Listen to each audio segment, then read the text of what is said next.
Hello and welcome. I'm your host, Wim Lou. You are listening to the Raptors Reaction Podcast, which is a presentation of ToonieBet Online Sportsbook and Casino. Raptors lose tonight, 121 to 115 in Denver.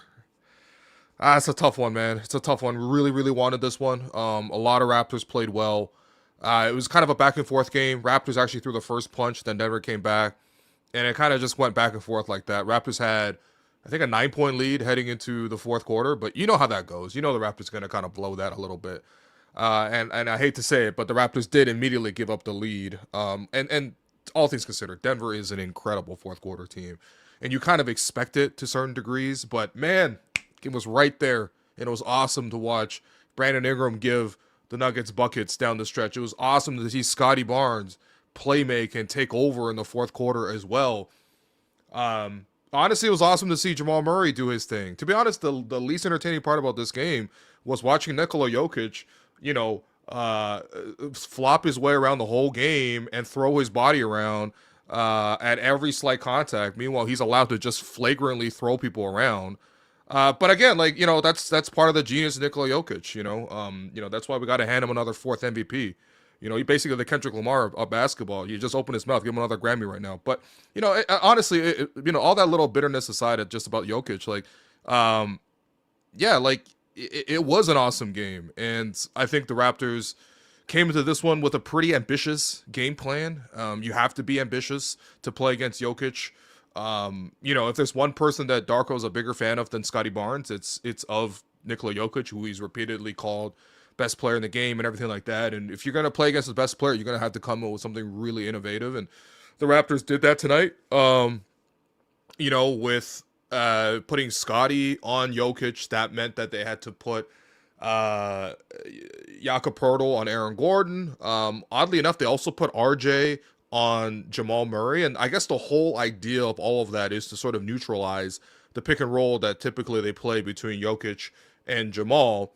I guess the theory there is that RJ has the strength maybe to hold up Jokic on a switch, because we're doing a lot of switching of RJ onto Jokic. And at first it was like, okay, maybe they can get away with it. When it came down to crunch time and Jokic had the ball in the post one-on-one against RJ in the post, easy bucket. Of course, they didn't call the fact that he grabbed his arm, but again, whatever. You don't call that shit for Jokic. But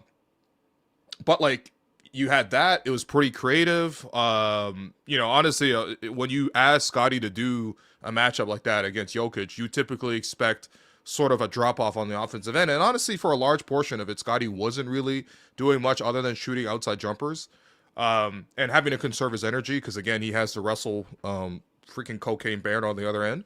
But, Scottie still had a little bit left in the tank to generate 3 straight buckets down the stretch, which I thought was awesome to see.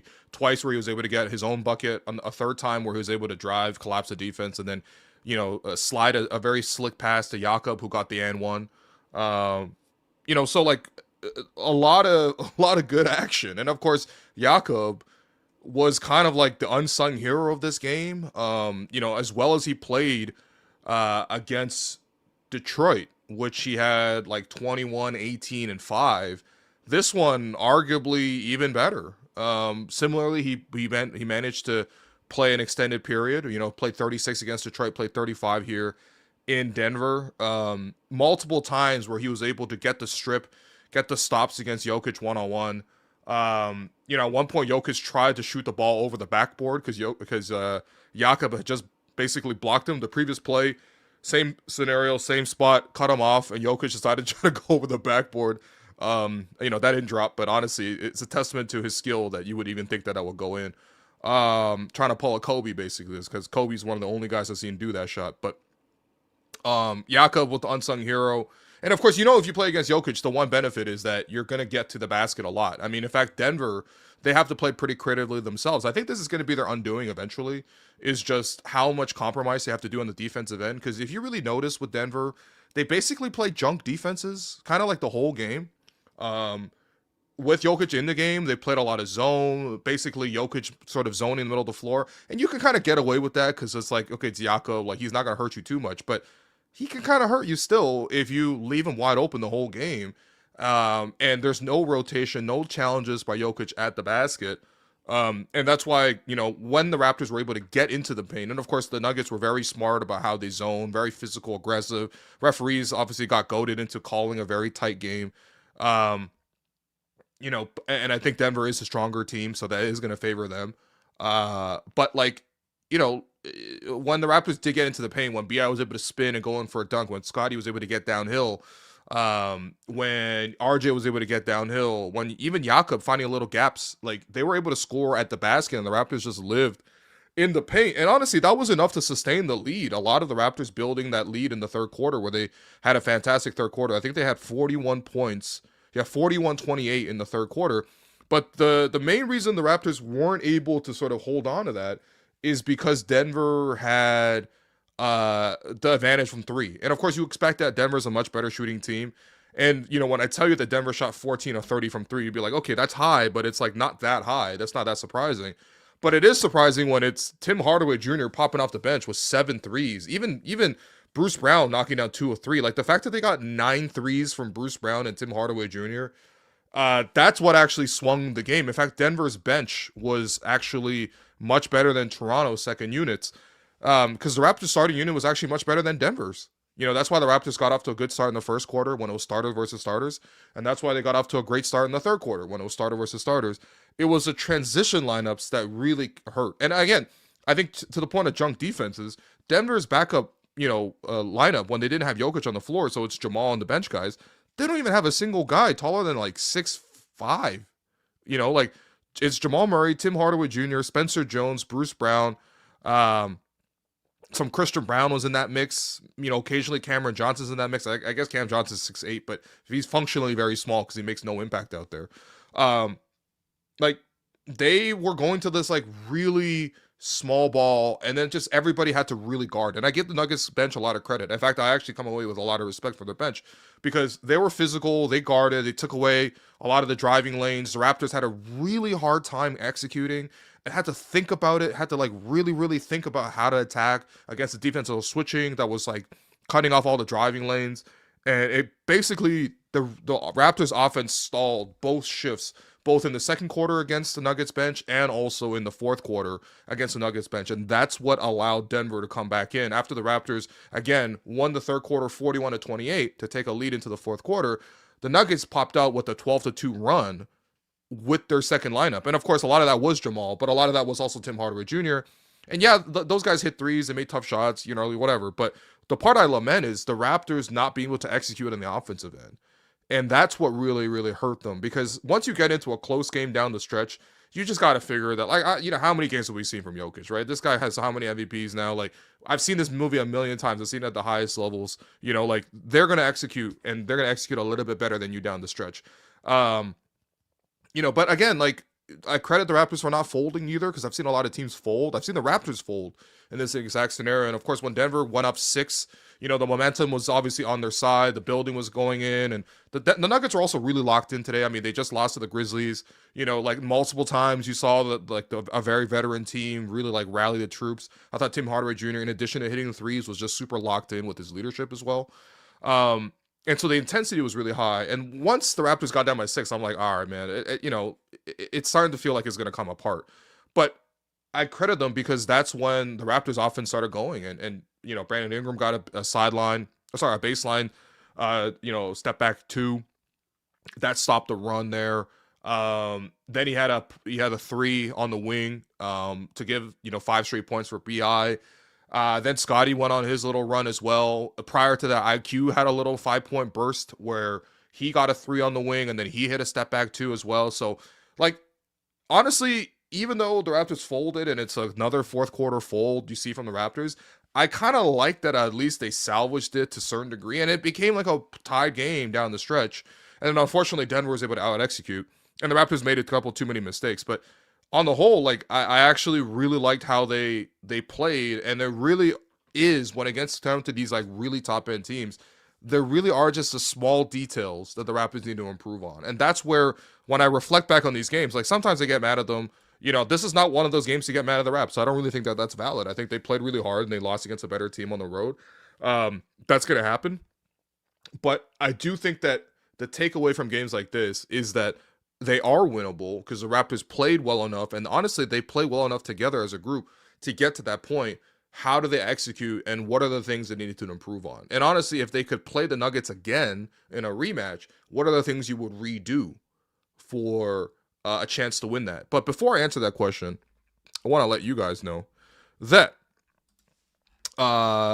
this next segment is a presentation of Lotto Max. Calling all Raptor fans, Lotto Max and the Raptors have officially launched their Max Contract Fan Contest, where one winner will be given the chance to call the shots and personalize their own prize pack worth $50,000. What prizes can you choose from? How about season tickets for 2026-2027, or courtside tickets to 5 games next season? Or if you want it right now, how about a chance to attend all home playoff games this year? Visit the Raptors app to learn more and enter today. And don't forget to opt into our emails to hear about future chances to win. No purchases necessary. 18 plus Ontario only. Ends March 29th, 2026. Grand prize winner to select prize from each of Tier 1, Tier 2, Tier 3. Visit the Toronto Raptors app for full contest details, prize details, and how to enter. Okay, so what can the Raptors have done better? Okay, so I recorded a couple of mistakes down the stretch. And again, these are all costly to varying degrees.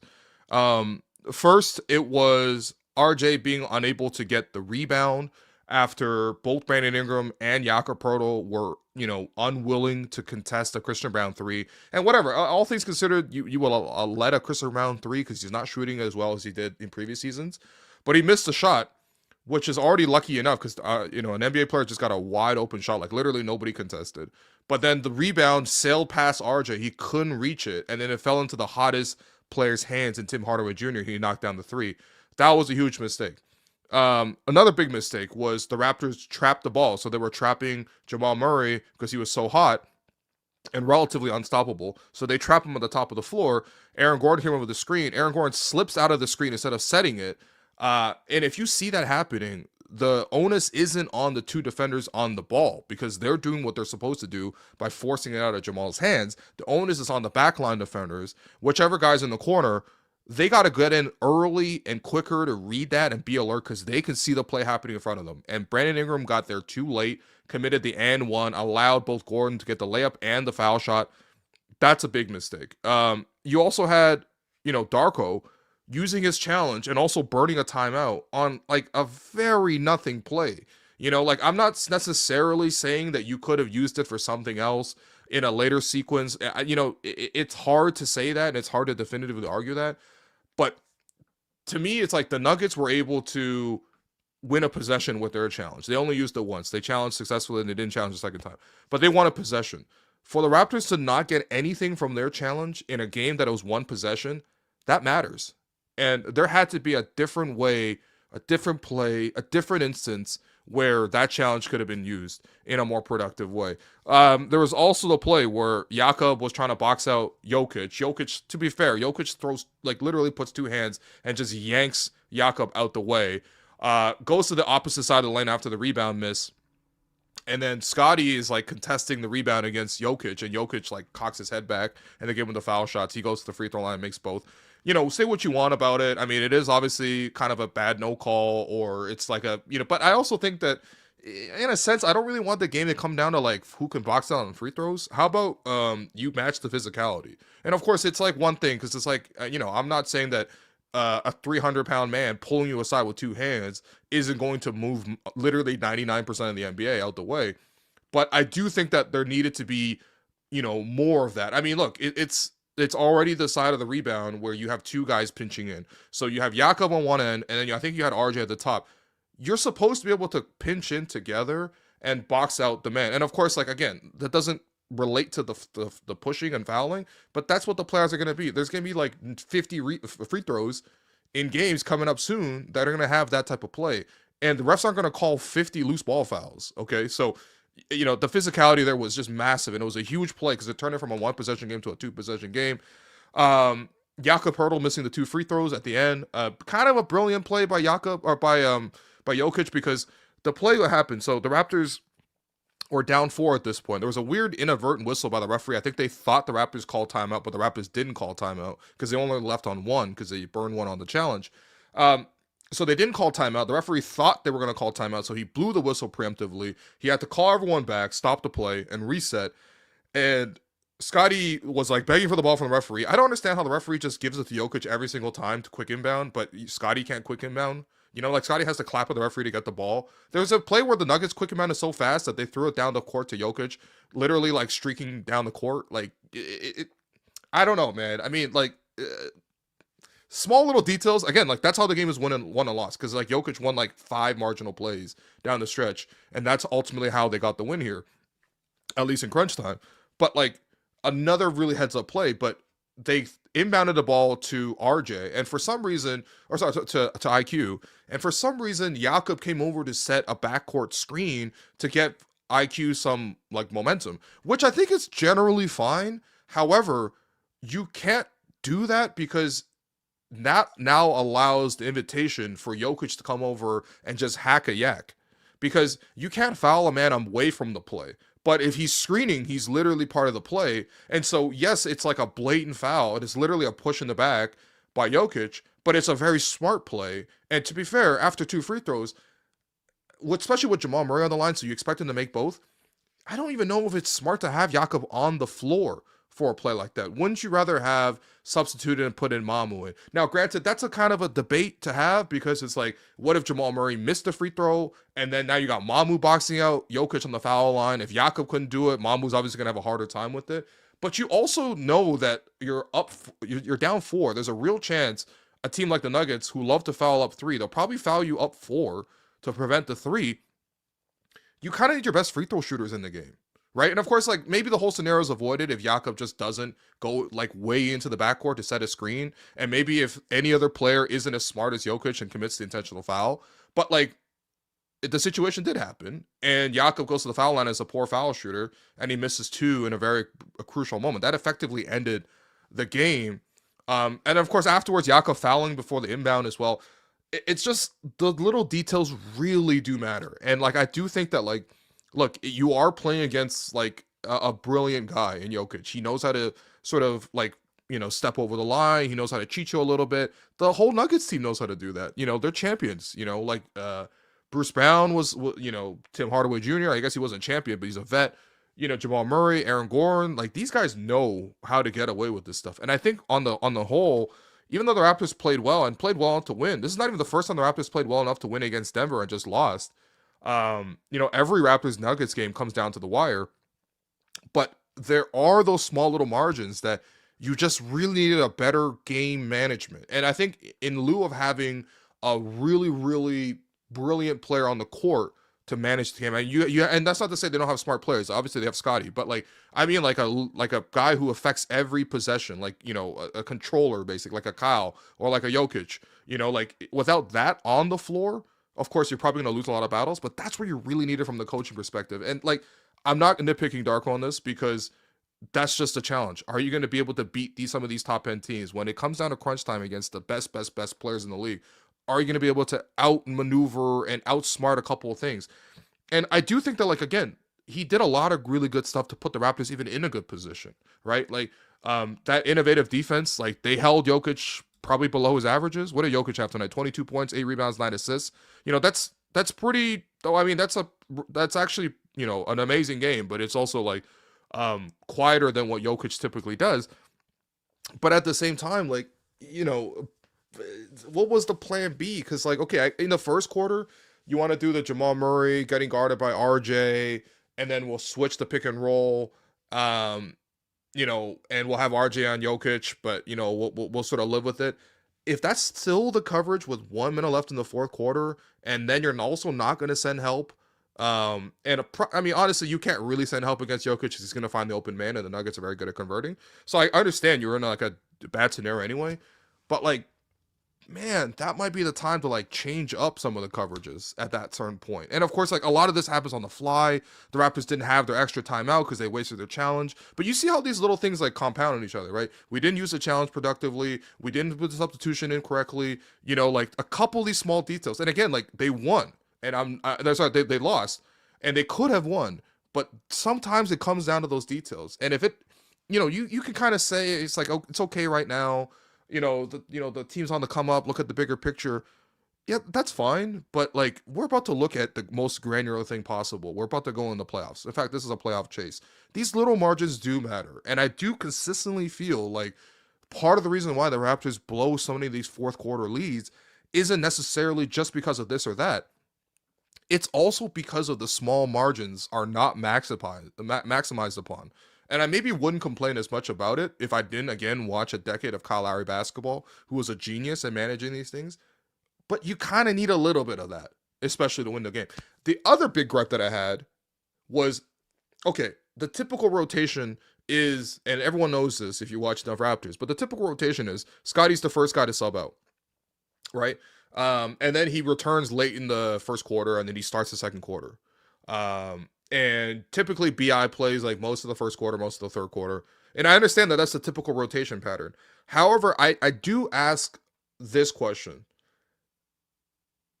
Are you respecting the MVP to the highest level or not? Because if you're respecting the MVP to the highest level, then, and Scottie is your preferred matchup against Jokic, that was very clear, then why is Scottie subbing off when Jokic is on the court? Right? Because that happened both in the first quarter, and they got away with it to a certain degree because Jakob made a couple spectacular plays, but I'm not expecting Jakob to steal and block the ball like every single time. He's not Wemby. But like, if you're going to make all these other chess match moves around the matchups, what about the rotation pattern? Scottie should be in there against Jokic to match the minutes as much as possible. And I understand that like maybe like Scottie needs an early breather, and that's part of the other factor. Like I understand. Look, I get it. You know what I mean? They're playing altitude. There's always an excuse for what, as the saying goes, like winners celebrate, losers explain. Like there's all sorts of explanations. But if the concession is already made across the board, why stop at the rotation? Scottie should be in there, and they should swap spots. Brandon should come out early and then come back in to lead the second unit, and Scottie should be in for most of the first quarter, right? Because you would like Scottie to be guarding Jokic as much as possible. And the other part that I think, and this is probably what bothered me more was, okay, second quarter comes out, Raptors really, what the Nuggets bench is going to be. It's Jamal Murray, and then four guys are going to switch, and they're going to be really physical on the perimeter, and the Raptors were really trying to match that with guards, but the Raptors guards aren't good one-on-one scorers, right? IQ wasn't a really good one-on-one scorer. RJ wasn't really scoring much one-on-one. And then Jamal and Jakob, they're obviously in the flow type of guys. So they didn't have much one-on-one scoring, but there was a lot of short guards out there. Who do you want on the floor for that? They're switching a lot, and they're keeping the ball in front. You need a one-on-one score. That's Brandon Ingram's music. And again, if you could do this over again, I do wonder how much you would shift the rotation. And this is the thing. I wasn't expecting to anticipate it coming into the game because these guys aren't mind readers. And obviously I have the benefit of hindsight doing a literal post-game podcast. But however, if you see it in the second quarter that your lineup is having trouble scoring on Denver's bench and even having trouble guarding them too, but part of that is because the offense was stalling and then they're able to get out in transition, hit the threes. If that's the case, then when the fourth quarter rolls around, we can't roll with the same thing. Because I kept seeing like Scottie with bench guys out there trying to move the ball around and the ball getting stuck and no one touching the paint and just nothing really happening for the group. And it's like, I already saw that in the second quarter. You got to know that they're going to do that for the fourth quarter as well. Could you have made the move on the fly? I know that the rotations that's a good idea. It's a good set plan. It works most of the time. But the Denver Nuggets aren't most teams. And again, these are the small little margins. You do wonder after a game like this, where you lose basically like one possession, where could you have stolen a possession here? Where could you have stolen a possession there? Where could you have won the advantage? And I felt like with Denver, they maximized all their little advantages. And it's impressive that they needed to do all of that just to beat the Raptors. And it's a credit to the Raptors for playing well enough to put them in that position to have to do all of that. But they did all of that. And that's why they're celebrating. And that's why I'm explaining a loss to you. So that's it. I think it was a really interesting game. Again, I really, really appreciated just how this game was played. It was a really fun game. And it certainly was an entertaining product. I'm going to take a quick break, and then when we come back, we'll take your questions. This segment is brought to you by Table Fare and Social. Get your pregame bites and after-work drinks at Table. It's a great location, right across the street from the arena and just steps away from Union Station and the Metrolinx bus terminal. Will, I love my wedge salad, but there's plenty of options at Table. What should we have next? Oh, We could have salad for days, my friend. Oh, you're talking about salad days? You know I love salad days, man. They got a different salad for every day of the week. You can never get tired of the options there.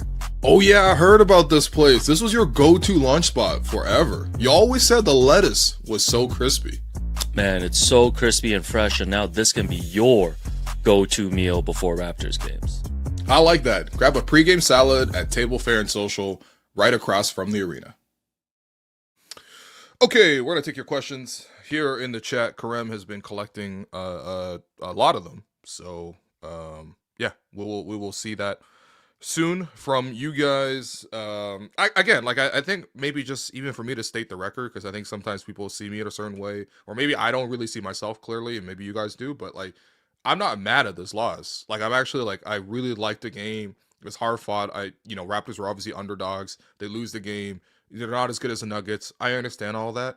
I do like I think the most productive thing from losses is like, what could you do better to prevent the next loss? And there is just like so many of these small margins that I didn't really see the Raptors maximize, and that's the stuff that they got to focus on.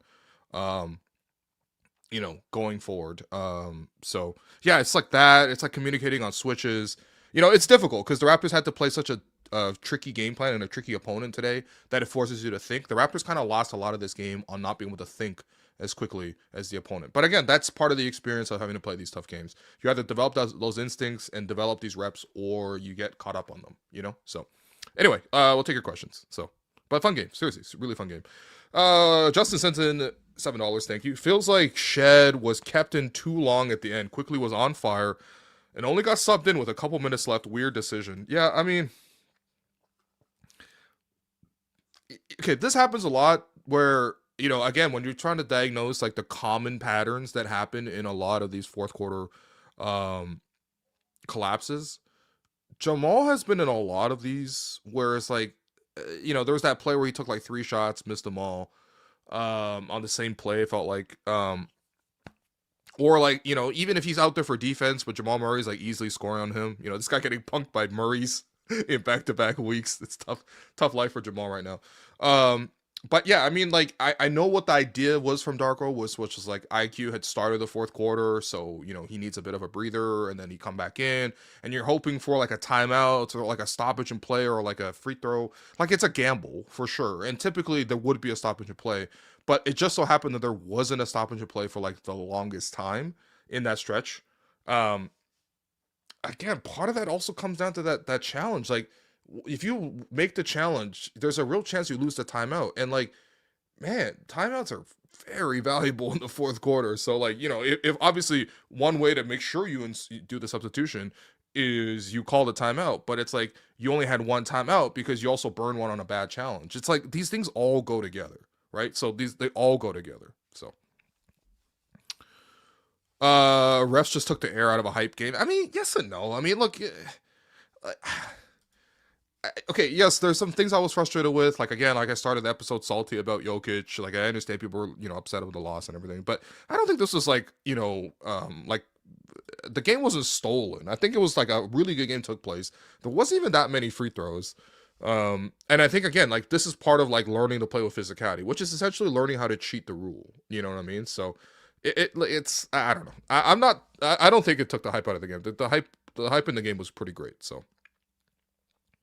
Frustrating fourth quarter, but I liked how they targeted Murray in crunch time to get Scottie good looks. Yeah, I mean, a lot of that was, IQ coming over to set back picks, and then the Nuggets not being able to communicate some of those, and Jamal Murray ended up on Scottie, and then Scottie, bruising his way to the basket. In fact, the big stop that the Nuggets got, the biggest stop of the night, was by Aaron Gordon, and in that time, they were able to successfully hedge the play. So instead of Scottie getting downhill immediately, Jamal was able to hedge and force Scottie to go around, which gave more time for Gordon to go, back onto his initial rotation. And then once Scottie got deep in the post, he kind of like panicked a little bit and went up too quickly. And he tried to jump into Gordon's arms for the foul, but Gordon was like straight up. It was a very good call to not call the foul there, even though it hurt the Raptors. Like, that was actually the biggest stop of the game. So, but yes, I really did enjoy, even taking a step back, I like that it wasn't just BI save us offense, because like that's only going to happen for so long. You know what I mean? Like, in fact, BI hitting the step back and then hitting the three back-to-back plays.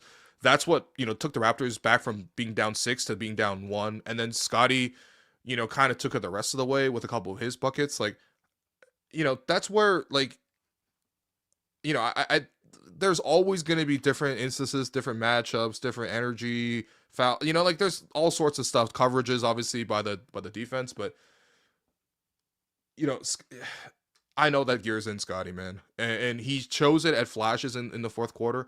If they can figure out how to close together, now right now they do sort of separate acts, right? So Bi does his thing and then Scottie does his thing. Obviously, the most dynamic thing is like if you see the Nuggets with Jokic and Murray, they do it together, and it's way harder to guard together versus apart.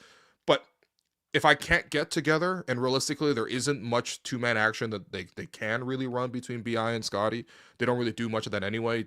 Defense is probably going to switch a lot of those because they're very like-sized, and they do relatively similar things, although obviously, Scottie's more power game, Bi's more finesse game. But there's not quite the diversity of a pick and roll between a point guard and a center, is my point. But if I can't get together, then I would rather have one and the other versus just one, and that's why I liked sort of seeing a little bit of both. And that's been happening in the last couple of games. Like the Suns game, Scottie had a couple turns on the offense down the stretch. RJ was also pretty involved in that one. The Pistons game, it wasn't just Bi down the stretch. So they've given them help in terms of sort of how to do it. So yeah, I liked it. In fact, the crunch time offense, I didn't really have too many issues with. As far as Raptors go, that's kind of as good as it goes. I just hate this trap defense. Just play man to man. Why just hand open threes to the home team? This is the thing. Like, I guess the idea isn't to sort of hand open threes to the team. Obviously, there's certain times where you're going to trap, and there's certain teams you got to send help. That happens, man. Jamal Murray, you look at the type of shots he was making, you got to like eventually force the ball out of his hands, and that does mean rotations behind the ball. If Jokic has the ball in the post, you have to double him. Like you just, like nobody really, I mean, you can get away with it to a certain degree. And Scottie did have, by the way, having a fantastic block on Jokic one-on-one in the post. But like, obviously you're going to have to send help in certain scenarios. That's part of playing basketball, right? But that's where the challenge has to be for the Raptors' rotation to be fast enough, together enough, coordinated enough, and understand how to sort of cover for each other and rotate behind the ball. Sometimes Raptors did that tonight, but a lot of times they didn't do it. To be fair to the Nuggets, they also hit some ridiculous threes. I'm particularly talking about Tim Hardaway Jr. And there are certain guys that you have to say, okay, if I have to leave Bruce Brown open for three, if I have to leave Christian Brown open for three, if I have to leave even Cam Johnson open for three, I kind of have to do it.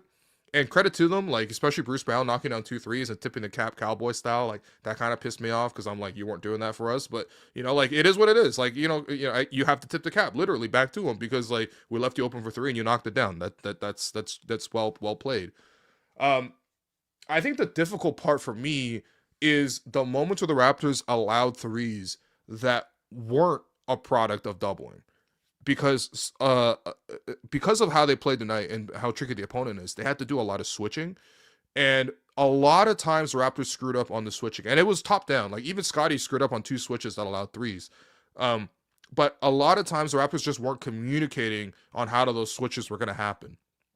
And because they were a split second late, and because the Nuggets are so talented and so skilled at shooting the three, they already get clean looks off. And especially early in the game, you go back and watch, a lot of Tim Hardaway getting open against like Jamison Battle, stuff like that, doesn't feel like that much because it's the second quarter, but like you give a man like that confidence and he's a factor for the rest of the game, he's going to keep hunting. And that's probably why he was able to stay hot late in the game. So that sharpness has to be there. But again, like these are the small mental errors that need to be avoided and improved upon if the Raptors are going to win at the highest level. So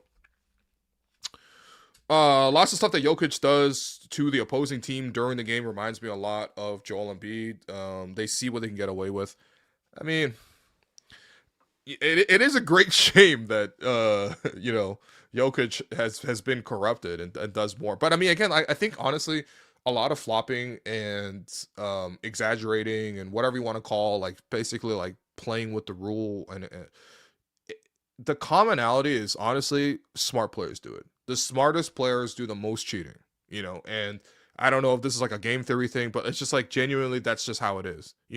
When people think about like who cheats the game or who like argues and gets away with stuff, like again, we watched the decade of Kyle Lowry basketball. You can't be surprised by this. Chris Paul does this kind of stuff, Embiid does his stuff, Jokic does his stuff, LeBron does his stuff, Luka does his stuff. Smartest guys have to learn it. And honestly, I'm not gonna lie to you, man.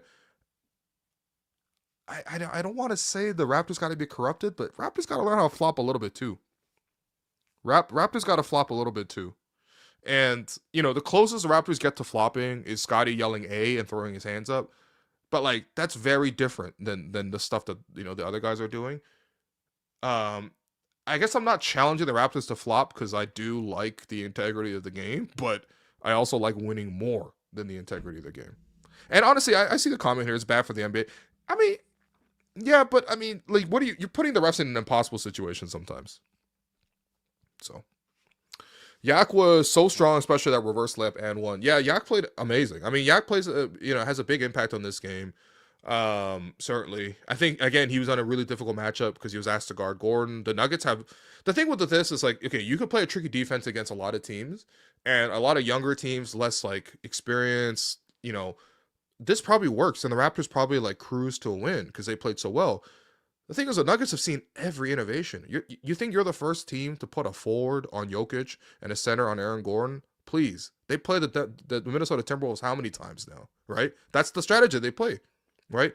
Gobert on Gordon, and, before it was Cat on Jokic. That's how the Nuggets lost to the Timberwolves in that series 2 years ago, right? So they've seen this kind of stuff. Oh, you want to switch a Jokic, Jamal Murray pick and roll. Cool. We have a million counters ready to go, and it doesn't really take much time. We don't have to call a timeout for it. We don't have to break it down. We don't have to go to halftime and figure it out. We figure it out on the fly, on the court.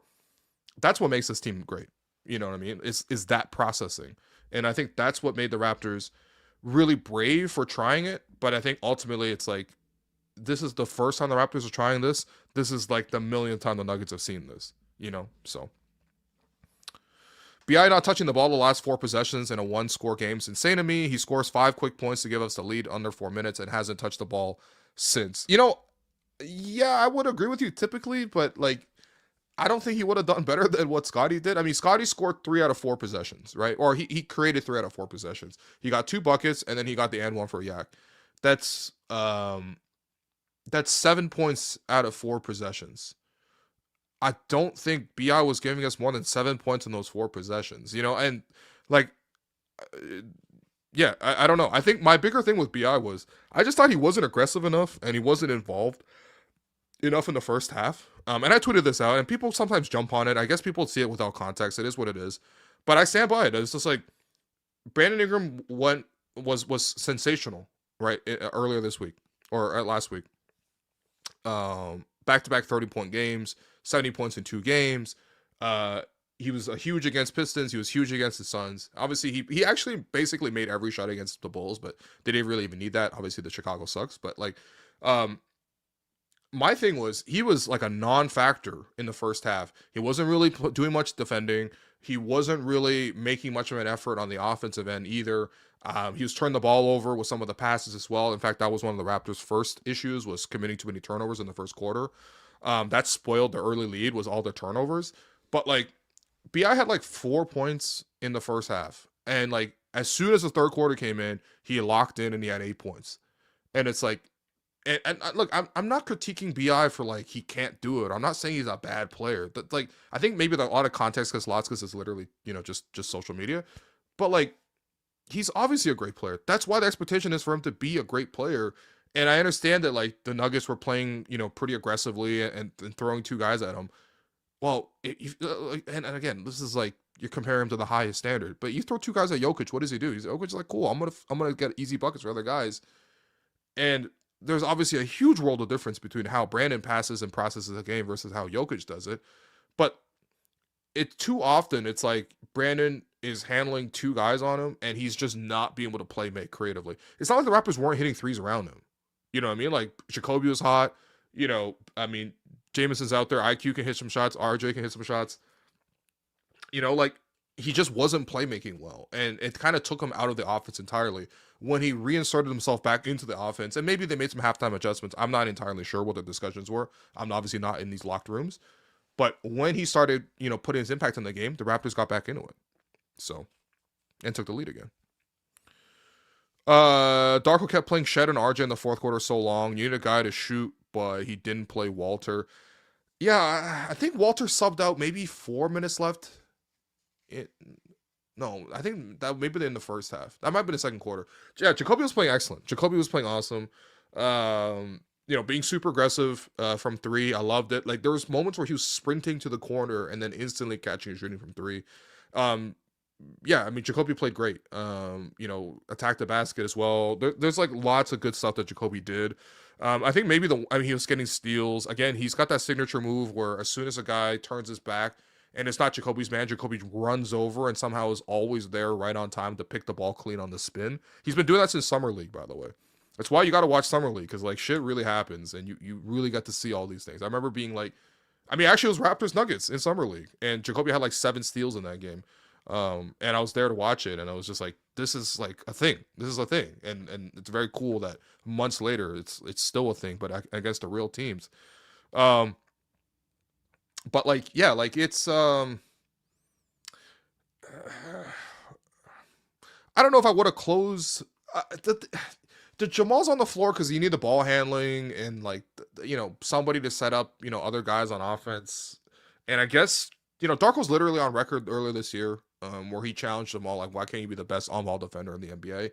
They put Jamal on the toughest guys. The thing is, toughest guys, just last week, right? Jamal tries to get into DeJounte Murray. DeJounte crosses him up, hits the three, sparks international outrage. This time, not the same, but like he tries to get under, Jamal Murray, and Jamal just like shoots over him. It's just like, or like post up and scores with jump hooks over him. It's just like, I don't know, man. Like the challenge is there, but it's like, is the player able to rise to it?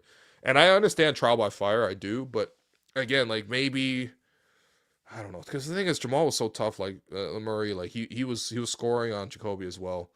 I don't know. That's a hard one. I don't know, but Jacoby played great. We need some good vets off the bench for sure. Yeah, I mean, of course. Like I think the Raptors, when they try to make that next push, that next gear, it's like, you need those type of guys. Like all due respect to the Raptors young guys, but it's like, Bruce Brown, Tim Hardaway Jr. These guys made a huge impact on how this game was played.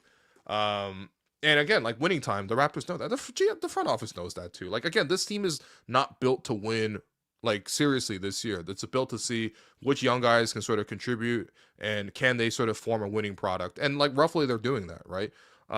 And you want this experience for the young guys. But again, like it, similar to how when the Raptors like made 2019 the run, it's like they just kept getting older and older, DeMar for Kawhi. Actually, did that make them younger? I think DeMar's actually older than Kawhi, yeah, because DeMar came in the league before Kawhi. So okay, but like JV for Mark, turning Terrence Ross into Serge Ibaka. Like they obviously knew what they were doing, getting Danny Green, like they know. They're not stupid, they know.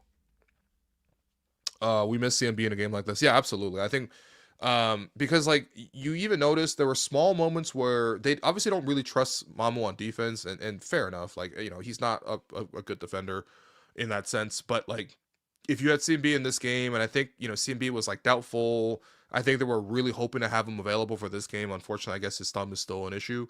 But like. Yeah, I think in an ideal world, you have 48 minutes of sort of like smaller, burlier guys on Jokic. So when Scottie sits, then you have CMB in. And in this case, when Scottie sat, Mamu took a couple possessions guarding Jokic, and then largely it was Jakob having to guard Jokic. Yeah, you would have loved CMB. CMB would have been really, really ideal for this. I think CMB, especially if you get the 3 down, he can kind of play that Aaron Gordon role that Gordon really does well with Denver. And of course, I'm not saying like right now. He's obviously much very far away from a champion like Aaron Gordon right now, but like I could see that in his future, and that's a really, really exciting prospect to think about. But yeah, CMB would have really helped. He would have helped in a lot of games. He's a really good player already. The other problem with that challenge was that timeout could have been used to get IQ later in the game when he was waiting at the table for like 3 minutes when the guys were on the court gassed. Yeah, I mean, again, like the thing is, like, I think people get so, like, people get protective of Darko because people love Darko. That makes sense. Like, Darko is a lovable guy. He's done a great job with his organization. I'm not asking for anyone else to coach the team. Like, all that's there. I just want him to do better, with some of these instances. The challenges have been an issue for 3 straight years. Okay, like, and then maybe people were in the mood to hear me talk about it when they're like, "Well, what's the point of using the challenge right when they're tanking and they're rebuilding?" You know, like he's using the challenge for to defend his star player. He's using the challenge maybe because he wants to like tank games or whatever you want to say. I don't want to hear about that. Like when it comes to winning time, that needs to be made. That's one of the biggest plays from a coach. And again, like I watch a lot of hoops across the league. I see Mark Daigneault making 2 good challenges every game, and it's always in the fourth quarter. Like I see like the Spurs doing a good job with the challenges. I see the Cavs doing a good job with the challenges. This is a small thing because it really only affects 1 or 2 possessions, but it's still a big thing. It's a momentum thing. And the thing is, it's not like the challenge is free. That's the thing. There's a downside of a timeout because you're stopping the game. I don't know. Like it has to be better, honestly. And who knows? This is not just the Darko thing. Maybe they got to figure out which other assistants can help Eric Corey with like the review and everything like that. Because like whatever they can do to improve this, like please do, please do. And that's my point here. Is like you can't only blame Darko for the challenge. There's a whole team of coaches behind them in the bench. Yeah, I don't know. Maybe you might need a better video review guy on the thing. Like. So yeah, great game from Yak, but felt like Denver really took advantage of him every time they got him to switch. Yes and no. I mean, Yak also had the 2 really good stops on Jokic, in the first half, where he stole the ball from him and then I think blocked him as well.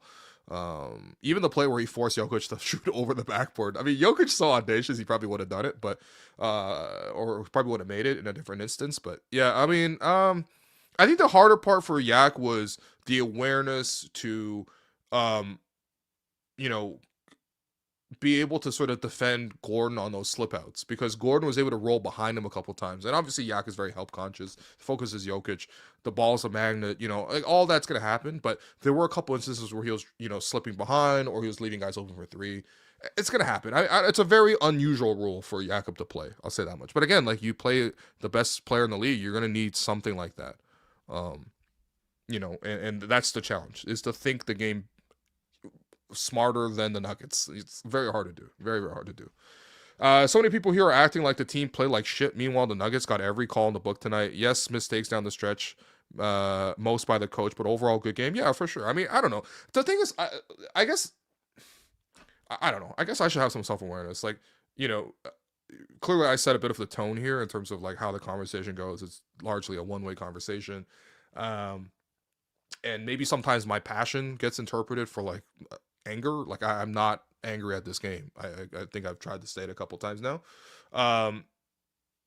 But like, yeah, I don't know. I also think that like it's a reaction. People stay up late on a Friday night. They watch the game. They get a little pissed and annoyed.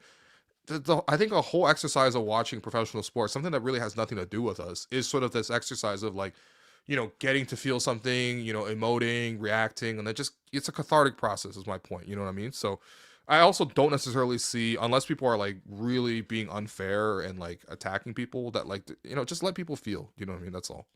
So, everyone expected us to lose this game, but it's the way we lost that matters. Up 9 heading into the fourth quarter, and then so many mistakes. Well, this is the thing. This happens a lot, right? Like that. It's not the first time this has happened, and it's not the last time, but it's the clear pattern. You can go back to the Raptors' losses. They have like 10 of these losses. I don't really particularly care to recount them right now, but there's just a lot of them. It's a clear pattern. And again, the goal is how do we improve on the margins in the most difficult moments against the most difficult opponents? That's the challenge. Because obviously the Raptors can manage the bulk of the game. You know what I mean? They're good enough that they can do that. That's great. Now the next challenge is harder. So. Darko substitutions are going to cost us in the playoffs. Scottie should have been matching Jokic's minutes, and Quick was out way too long. Yeah, I mean, yeah. I agree. The thing is, I think the organization loves Darko. I think the players love Darko. I think he's done a great job. He deserves to be like given a chance to continue with this group and keep growing with the group. But at the same time, I'm just like, is a coach realistically going to grow? I mean, like, I don't know. Maybe I'm not. I don't know. Maybe. We'll crash out on Darko on the refs. I like to see it. I didn't really crash out. Look, it's not. It can't be so like binary. I think like what happened after the Pelicans game, even the Houston Rockets game the night before that, that was a crash out. This is just like regular basketball conversation.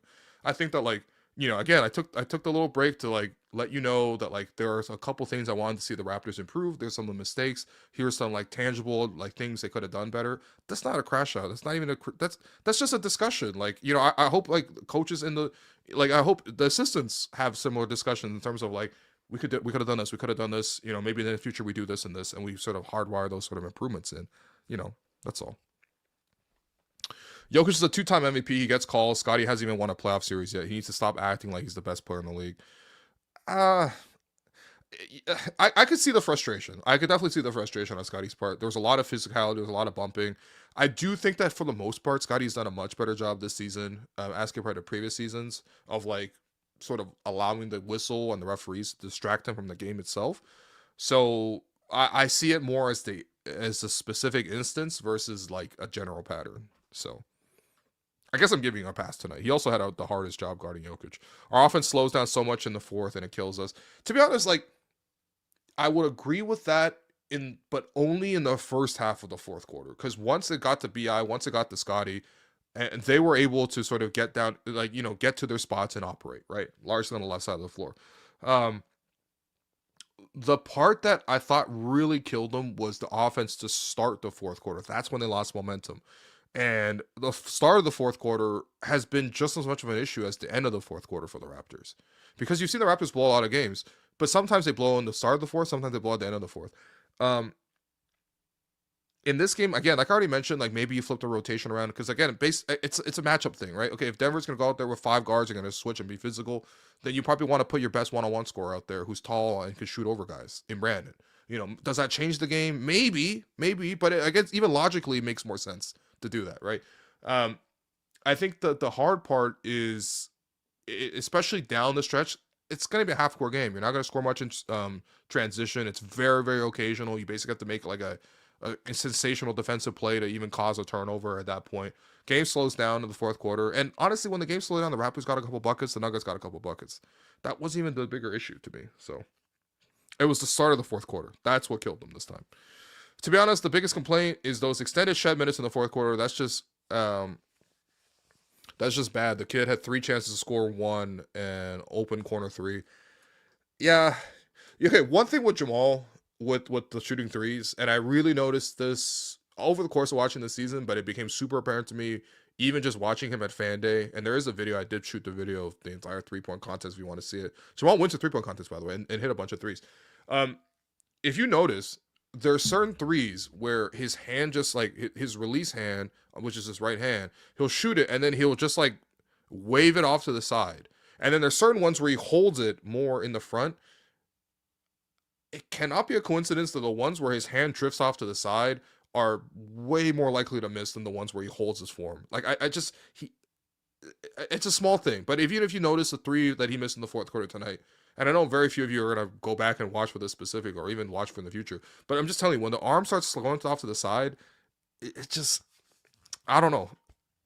There's a small little thing in there. And I think it's a very correctable thing. Just literally holding the follow through. Yeah. Shed Ceiling is a second string point guard. I mean, yeah, sure. Yeah, for sure. Are we really blaming the 55th pick in Jamal? Really? I mean, he was the 45th pick. I don't, that's like blaming. Again, like, this is not like, yo, he lost us the game. Like, like people are being unfair to him. Like, no, man, I think it's just a basketball discussion. Like, like he there's some plays that he probably could have made and would have redone. Like, these are the margins, you know what I mean? And he was out there for a lot of that fourth quarter collapse when the offense died. He's the point guard, so. It's fine. Armin, what's up, Armin, man? How you doing, bro? Need Scottie to take more matchups personally like he does with Mobley and Banchero. I don't know if Darko is taking that away, but he shouldn't. There obviously are games where Darko or Scottie's like really into it. Like, and you could tell. It's very noticeable, right? The ones where he's really on, and it's always against like the top players or like the top teams. Like, he's always on, he's always game for like the Lakers, the Nuggets games, the ones against Evan Mobley, he was super on against the Warriors. Both games the Raptors won over the Warriors this year. Like, yeah, like I think I don't know. I don't know if Darko's taking that away from him. I think he's always encouraged him to go. It's a bit of a human nature though. There's obviously certain shifts that you really get up for in just regular day-to-day life. And I think like Scottie's a guy who plays a lot off of his emotions. I think it fuels him in a really positive way. And hopefully he's just able to get up for more of these matchups. But I thought he was really, really up for it tonight. How do we get RJ to be better at knowing when to switch?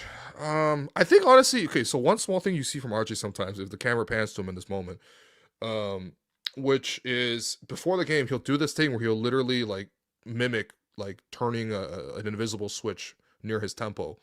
And it's kind of like just him locking in. And sometimes you just see him do it even in the middle of games as well. I think it's just a matter of being locked in. A lot of these things are just like energy, like attention and focus and maintaining that kind of for longer stretches. And because again, like I think, by the way, really quietly, and I haven't like asked the team about it. I've just noticed it because they're on the road trip. And obviously I'm not on the road trip. But it becomes a little clear to me the last two games, like the team is kind of challenging RJ to play more defense. And they're challenging him by putting him on the ball more. So if you notice in the Pistons game, he was guarding Cade, like intentional. They were putting him on Cade. Now, of course, it was Scottie mostly on Cade, but it was also RJ on Cade against the Bulls. I mean, the Bulls, whatever. They didn't really have great players, and they lost by 30. But like the toughest players on the Bulls were Matas Buzelis and Josh Giddey. They put RJ intentionally on those guys. And then this one, they intentionally put RJ on Jamal Murray. And part of that is obviously you don't trust IQ to he's not very switchable. And Brandon, obviously you want to, I mean, Brandon's just not going to be locked in on defense and whatever, right? There's obviously little compromises. But I think there's also part of it where they're challenging RJ to play more defense by putting him on the tougher guys. It's a little counterintuitive because you're kind of like, exposing yourself a little bit. But I think it's really contingent on, can you actually get the best version of him? And I do like this comment here. Can't fall asleep off ball if you're on the ball. Maybe that's the case too. But again, like you've even heard Darko actually specifically say this. I forget after which game, but he's like, I believe RJ can be an elite defender, and there's nothing holding him back from that. Now, of course, Darko makes this kind of like ultra positive comment about everybody and has this ultimate belief in everybody. It's part of why he's Ted Lasovich. But like, yeah, I do think that there's like an inherent thing there that they're trying to do like with RJ. I think it's very intentional actually. Brandon has been pretty solid on defense too. Obviously not insane, but he can defend. But again, like in a game like this, the challenge was he there on rotations? And again, like I'm not saying he can't defend. I'm not saying he can't make a mistake. But when you look at the fourth quarter, one of the biggest plays was Aaron Gordon slipping out and getting an one out of the double team on the ball with Jamal Murray, and the backline defender was BI. The responsibility is you got to be there on time early, not just to contest a shot, but like he just has to be there. Because there's no other choice. You're trapping two on the 3-point line. Someone on the corner's got to slide in and take the roller. Obviously, Aaron Gordon's a very good finisher. You got to be there early. Brandon's got the length. If he's there early, it's not a guarantee that Gordon finishes over him or through him. And of course, yes, Gordon's probably going to make the pass to the corner, but that's how the rotation's supposed to be. Guys got to come off the corner. One of the guys from the perimeter's got to X out and go to that. You know what I mean? Like, and so it's these margins that got to be there. And that's for everybody. You want to win the toughest games, these margins have to be there. Yo guys, like the stream for my boy Will. Yeah, I mean, yeah, please like the stream. Sorry, I'm not a very good YouTuber, so I forget to say these things, but yeah, like and subscribe, etc. This team needs some reliable 3-point shooters. Yeah. 3-point shooting wasn't even that bad today for the Raps. What do they shoot? 10 of 31. Okay. Okay, yeah. But I mean, you can see the difference it makes when Jakob Poeltl comes off the bench and hits 4 or 5, right? Like it's such a big boost. Unfortunately, Battle goes 0 for 2, Jamal goes 0 for 3. RJ goes 1 for 5. Like you probably could have done a little bit better, but like, damn, actually, I think it's really damning that the Raptors shot 10 of 31. I'm like, they shot okay from 3. Like it's pretty bad. So Jakob needs more 3-point attempts. I mean, yeah, yes and no, but he's not like a guy who's gonna hunt and just chuck shots. I thought he took really, really aggressive shots already for him today. And for me, it's just whether or not he can make them or not. I'm not expecting Jakobi to run around and like even take the Grady Dick shots. Like I think it's just open corner, open at the top, help comes, feet set, Like, can he make those? And even today, he was even running to the corner and catching and shooting immediately. Those are really good. Hey, before we take another question, want to let you guys know that I see the chat. Chat's a little heated today. I like it. I think it's I like it because I'm very comfortable with seeing people really compete and really want something, and I could tell the energy is there to see the Raptors close out some of these tough games, and the game was certainly winnable tonight. So I see the energy, but you know what?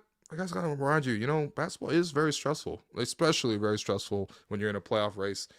And Coors is the chill choice, and staying chill is always the winning play, my friends. This is the key. You know what it is. Raptors are up in the fourth quarter. Timeout. Third quarter, the fourth quarter, Raptors are up. Unless they're up 30 against the Bulls, it's time to crack the cold one. Go to the fridge, look at the beer, the mountain's blue. That means it's cold and as refreshing as the Rockies themselves. So when the game heats up, why not make that chill choice? Grab me a crisp, refreshing Coors Light. Find Coors Light near you. Visit CoorsLightShop.ca. Celebrate responsibly, and you must be of legal drinking age. All right, let's take some more questions. We should sign Tim Hardaway. Yeah, sure. I mean, I guess. I don't know. I mean, to be honest, look, most veterans are going to be going to teams that have a championship, realistic possibility, right? They're going to be ring chasing and yeah, if you give Tim Hardaway the choice between playing in Denver for a chip or playing in Toronto, he's playing in Denver. You know what I mean? But I hear you. I understand it. And obviously, even just having him and preventing him from going, what does he hit tonight? 6 of 8, 7 of 10. That's tough, man. Honestly, and a lot of them were contested too. It's pretty tough. Another comment here. I feel like it's unfair for Battle. He came in, made a nice cut for the and one layup, played good defense, missed one shot, gets pulled. Meanwhile, Jamal plays poor all game and gets to close. I mean, they do very different things, right? Jamal's a ball handler.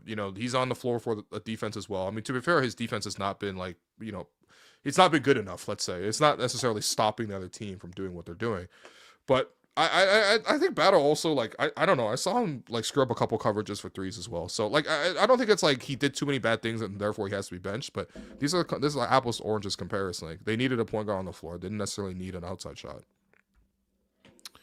Jokic, such a lazy defender. I don't know how he gets away with it. Yeah. Yeah, he really is. I don't know. He didn't really contest shots at the basket. You know what I mean? He goes in for rebounds.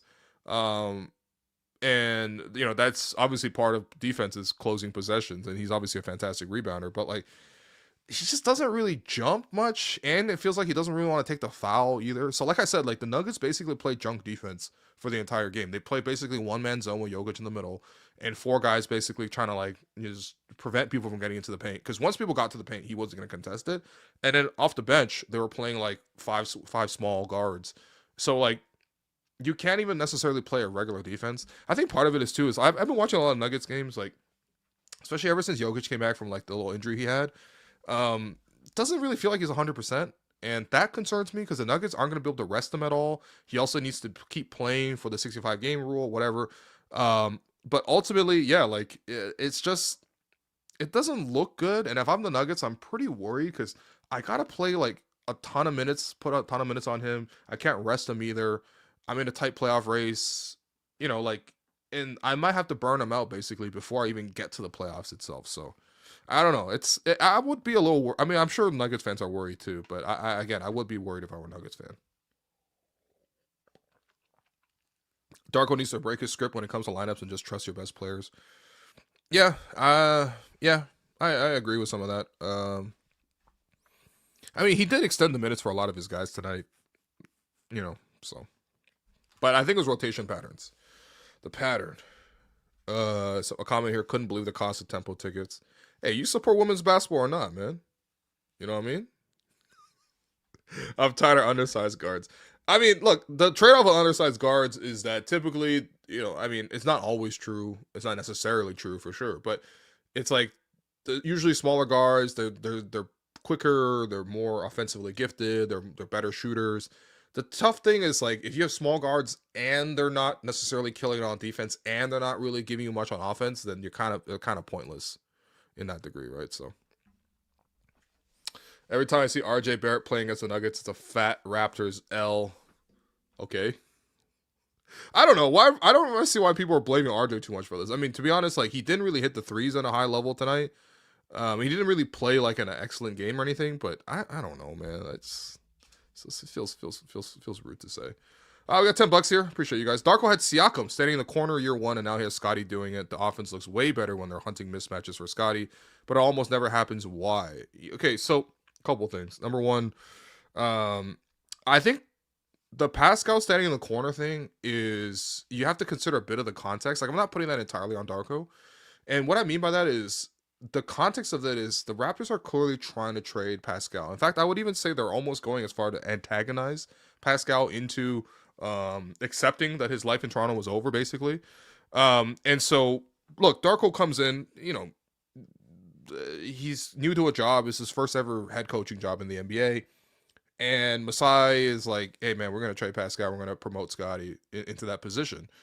It's like, yeah, I mean, I'm not saying you're doing what you're told, and that's, I got in trouble by calling him a yes man, but like, like, okay, your first day on the job, your boss tells you to do this. You're like, okay, it might be some bullshit, but I got to do it, I think actually over the balance of their time together, it was very short. It was only like 4 months. But, like, they did eventually get into a better flow, and, like, Pascal was getting better looks, and they were getting him good touches. And he was actually quite efficient. I mean, credit to Pascal. He's just, like, a very good player. But, like, I think it was, like, not only just, like, it's not like, okay, Darko just has no idea how to use him, and therefore he used him poorly. I think it's also kind of a politic kind of thing that sort of went into it. But, yeah, like, I think the part of the mismatch basketball is, like, because they have done this recently. Like did it against the Suns. They did it to some small degree against the Pistons as well. I think in general, I think philosophically, Darko was just like, I like ball movement. I think like there's different ways to use ball movement and cutting and dribble handoff actions to get the mismatches you want, and then you flow into it. 0.5 basketball was like, I mean, it's not his philosophy. It's like a very common philosophy. In fact, I think it started with the Spurs maybe, but like. Like he's very big on the 0.5 basketball. They talked a lot about it in his year one, and that's the identity I established. The point is basically like if Darko wants his team to play off the pass versus off the dribble, and pretty much most players who play off the dribble are going to struggle here and look less dominant here as compared to elsewhere. I do understand that the Raptors don't have particularly excellent off the dribble guys, but I do think that like players attacking off the dribble, spacing it out, even simple things like, slowing down the offense, getting the mismatch, attacking that mismatch every single time, picking on the weakest defenders. Like, they don't really do that much. I think it's a bit of an ideological thing. So, I don't know. It's a bit of both, but I appreciate the comment here and then definitely your donation as well. Will, to show you and the pod some love to deal with the Raptor stress, I made the chill choice. You know what? I'm proud of you, Bobby. You probably worked, for most of the week. It's Friday, you know what I mean? You watch a little Nuggets game, it was a very good game, very entertaining. But you want to kick back with a Coors Light right now? I think that's a chill choice, my friend. Scottie needs to drive in more. He needs to stop taking jumpers. I think at the start of the game, I don't mind the jumpers as much because it's like, I think your legs are definitely fresher at the start of the game. Scottie did hit a 3 early, hit a mid-range jumper early, but he also missed a bunch of 3s early. But yeah, I do think that like late in games, it's a pretty patented thing. Like I want him to like obviously play bully ball, and he has like the little like short pull up, like kind of 10 feet and in pull up, but he's actually got that a decent amount. And then more than anything else, I want him to like essentially barrel to the basket and then go for the offensive rebounds, which is quite good at as well. So 100% it's Darko's fault for the game loss. Yeah, I mean, imagine Murray as a Raptor. Hey, if we had Jamal Murray, he would be the most talented. Would he be the most skilled off the dribble scorer we've ever had? I guess we had DeMar, Vince, even Damon, Kyle. I don't know. It's hard to evaluate Jamal because you got to take him out of the context of like Jokic, but man, Jamal is just. He's so tough, man. He's actually so tough. Yeah. If Bam can score 83, anything's possible. I guess. What's the comment here? No Eid Mubarak from the hell. Oh, yeah, of course. Eid Mubarak to all my Muslim friends out there. Hope you guys are able to celebrate this weekend. And it's a very difficult time in the world right now for Muslims. You know, just sending you all the good vibes and all the prayers. You know, that's all.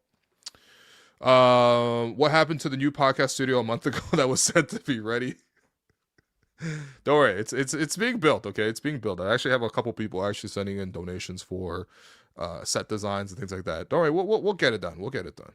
It's not me. I'm not in there personally, like, you know, putting the pieces together. You know, talk to the production staff. It's not on me, man. I'm talent. Okay, I'm not production. So, okay. I appreciate all the questions. Actually, I think it was a really productive session here. A lot of people had some really good ones here. But I do want to look ahead to a couple other things that are happening around the league. And this segment here is brought to you by ToonieBet Online Sportsbook and Casino. Thousands of slot games and live casino at your fingertips. And it's Sportsbook made for Ontario. Get your game on with ToonieBet, man. Okay, so been looking around a little bit. All right. And a couple of things happen around the league. And, you know, we're getting to the end of the season. You're starting to look at awards a little bit. You can bet on futures. And one thing I'm actually really curious about, which was Coach of the Year. So I was surprised to see this. Maybe I shouldn't be surprised to see this, but JB Bickerstaff is actually the favorite at minus 154. But especially with the Pistons losing Cade Cunningham down the stretch, you know, it might get a little hairy. I don't think they'll fall out of number one because they have I think they have a 4.5 game lead right now all over Boston. And to be fair, JB Bickerstaff is a very deserving candidate. But I think I've pretty much maintained all season that Joe Mazzulla has done an incredible job with the Celtics. So you got to understand, Celtics media is also very prevalent. You know, people you don't even think are influenced by Celtics media are very Celtics media. Came from Boston. There's a big journalism school that came out of there. Also, a lot of people just come from Boston. Big basketball culture.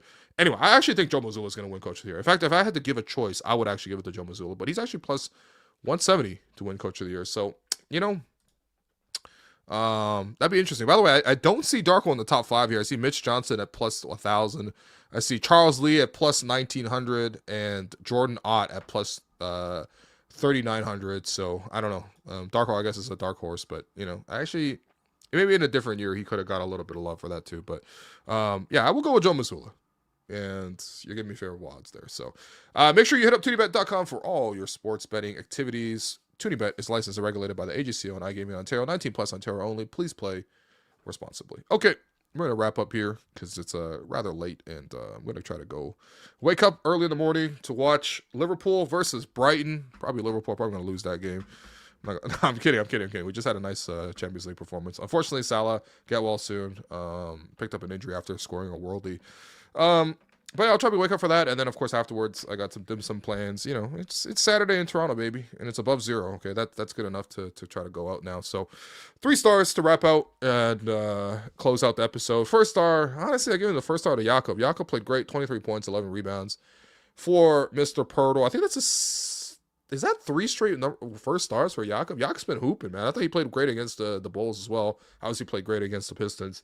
Yeah, come on down, get the first star, man. Second star, give it to Scottie. He had the hardest job. Took over a little bit on offense at the end there. 15, 8, and 8 for Scottie. 2 steals, 2 blocks. The fact that he guarded Jokic one-on-one in the post, no help, didn't stood up to physicality, didn't bite on the pump fakes, stayed down, and then pinned his shot against the glass to spark a fast break. The Raptors got a 3 on that as well.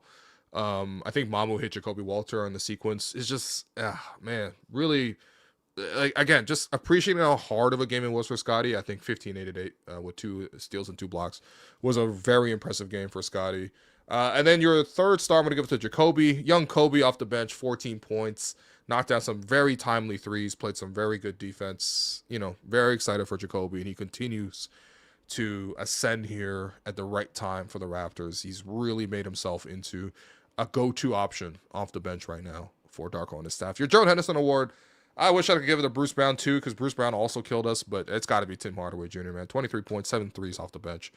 Absolutely excellent. So there you go. Thanks everyone for listening. I appreciate you guys. Another comment here. If you guys haven't heard it already, shout out Will for the Tempo pod earlier today. Will you be doing Tempo React pods? I haven't fully decided the content plan there because obviously we're mid-season here and we're really focused on closing out this year strong, but I think committing to every single React pod, I think it is a little bit hard. I'm not gonna lie to you because it does take a lot out of me to do 100 plus of these in the course of the season. But I think I will certainly pick like select games for React pods to do. I'm definitely gonna do one for the first ever game for the Temple that's gonna happen on May 8th in the regular season opener. And yeah, I think I definitely want to get Chelsea involved more as well. Again, I'm really looking, and we discussed this as a team, but it's like one of those things where, especially with the Temple coming in, and just generally speaking, how few women are in, the Toronto sports media space, especially around the Raptors. If you saw the media game highlights, for example, you saw it was basically all dudes. You know what I mean? It's like, you know what I mean? Like, I think any opportunities to sort of create some of those. And of course, like, I think on a speaking humbly, like, I think people are used to, I guess maybe even I'm in the position of being used to, being an expert, quote unquote, on like NBA basketball and Raptors basketball. I'm definitely not an expert on NBA basketball. I'm like trying to, I know, like, I watch a lot of the games. I watch a lot of basketball. I know a lot of stars, all that kind of stuff. But like, there's so many small things that I don't know. And I think that instead of trying to, take up all the space and try to be that in this moment, I think it's probably a better situation if we're able to, commit some resources and give some of that sort of spotlight and opportunity for women to cover it. People who, have been in line covering WNBA for a long time without a team to cover here in Toronto, without an opportunity to do it. That's ultimately like the direction that we want to go. So, yeah, when we have a solid content plan, we'll definitely roll that out and let you guys know. But yeah, I appreciate you guys. And if you haven't checked it out already, Chelsea Late, who does excellent work, she popped on with me this morning, and we rolled through kind of an insane 6-week schedule coming up for the Tempo here.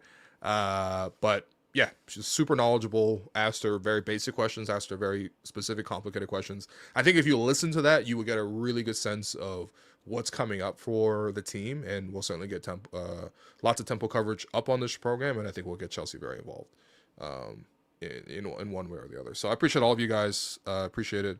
And yeah, it sucks they lost, but they're back on Sunday, and we'll be back here to talk about it on Sunday. See you guys.